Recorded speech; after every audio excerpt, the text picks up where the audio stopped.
প্রিয় ছাত্রছাত্রী, কাল তোমাদের জীবনের সবথেকে বড় পরীক্ষা মাধ্যমিক পরীক্ষা।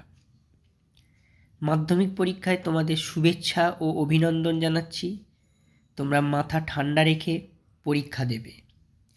আজ আমি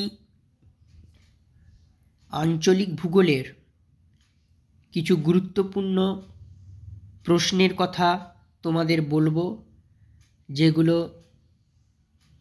এই 2026-এর মাধ্যমিক পরীক্ষায় আসার চান্স অনেকটা বেশি, মানে খুবই গুরুত্বপূর্ণ প্রশ্ন।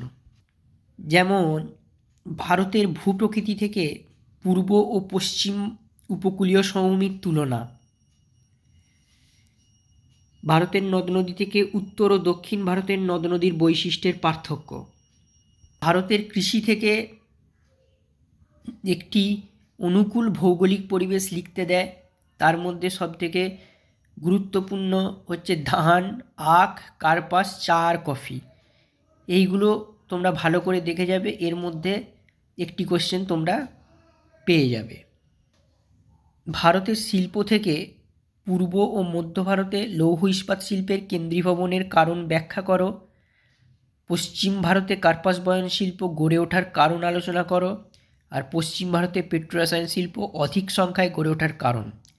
শিল্প থেকে এই তিনটি কোশ্চেনের মধ্যে একটি কোশ্চেন অবশ্যই এবারে আসবে, ভেরি ভেরি ইম্পর্ট্যান্ট। এর মধ্যে একটা তোমরা পাবেই।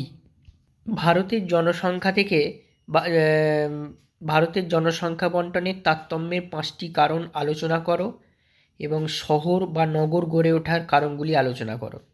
এই দুটি প্রশ্নের মধ্যে একটি আসার চান্স কিন্তু অনেক বেশি।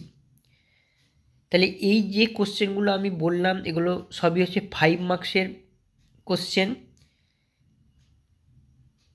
এই 5 মার্কসের কোশ্চেন বিভাগ 1-র 5.2 থেকে দুটো লিখতে দেয়।